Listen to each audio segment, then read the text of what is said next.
I'm Jessica Atchison, and I'm going to be implementing radiographic safety measures and procedures. All right, so we're going to start with the rules here, stating for everyone going in and out, they're outside of the room, and then we will always keep the door closed. And so we're just going to go in and close the door behind us because we will be doing radiographic measures.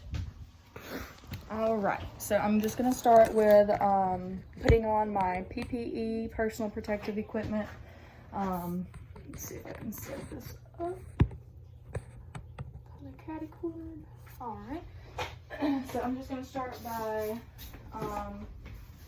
putting on my gown. This is the lead apron. It has a buckle that usually goes around. Buckles in the front. And then we have to put on our thyroid shield. It goes right here. And Velcro's in the back. Alright. And then I'm just gonna put my dosimeter badge here on my apron. Always. Okay. Lead gloves, of course.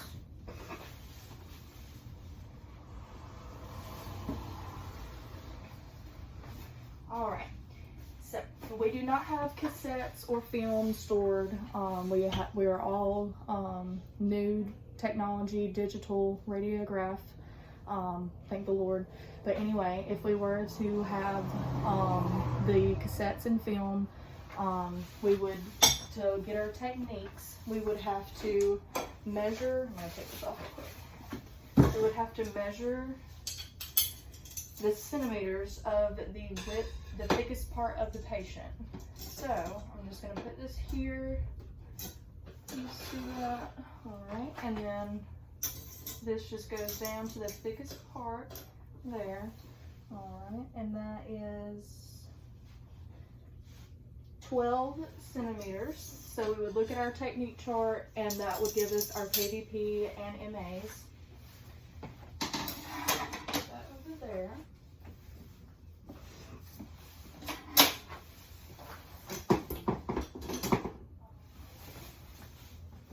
All right, now. So now that I have my KVP and my MA, we could make our settings, but for digital, we have it easier. So I'm just gonna go ahead and put the patient in. Instead of labeling, all we have to do is search. So I'm gonna start typing the client's last name and then search. All right, and we're doing Miss Nala Atchison today. And I'm just gonna double click on her file. This is the correct file number in the top corner, name, and birth date and sex. All right, and today we need to do a left ulna view. So I'm going to click my front extremities and then left ulna and capture. Okay, so with all that information in, it's going to give me my techniques here, 65 and 5. So I would go over to my machine and I'm going to twist the dial to make it the correct settings, 65 and 5. All right, and so that is all ready to be done. Patient info is in. We have the correct technique set up. So now I'm just going to show you how to do a x-ray with using positioning aids. So it's very important, especially when x-raying the leg, to not get your fingers in the x-ray. So while doing this, we're going to collimate and make the smallest position possible over the limb. Sorry, I'm trying to get that position right. There we go. Now y'all can see him. Okay, so I've got a little stuffed animal here. I'm just gonna go ahead and collimate. All we're doing is this front left leg, so that's the only thing we need in our shot. So I'm gonna collimate down to it. You do want a little bit overlapping, but like I said, you can just use the smallest amount possible. All right, so we'll do that right there. And then I'm just gonna take, I have some gauze that I have tied onto his feet, and that's what we would do with our anesthetized patient if we had him on here. And what I'm gonna do is just move this leg out of the way up top and then put the bottom one in the view. No.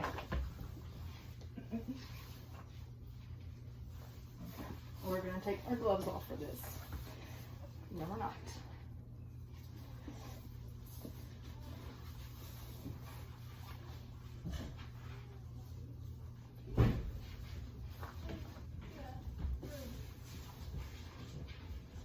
Alright, so all you would do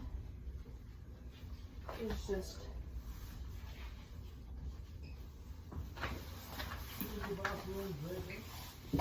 take those off. Cannot function. Since our hands are not going to be anywhere near the light, I'm just going to do it like this one more time. So this is all you would have to do. Position the patient, put your limb in the cross lines. So where the limb is, you're going to put it at dead center of the cross lines. Okay, and then you're ready to fire. Okay, alrighty. And every patient that we have, we log their name, breed description, MAs, KVPs, the measurements, and then who did it, who did the actual task, and then any comments, questions, concerns, and then we always leave up the last or the best shot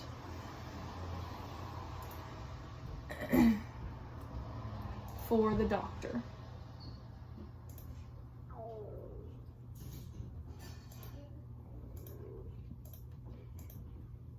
Okay, and now we have our shot ready for the doctor to see.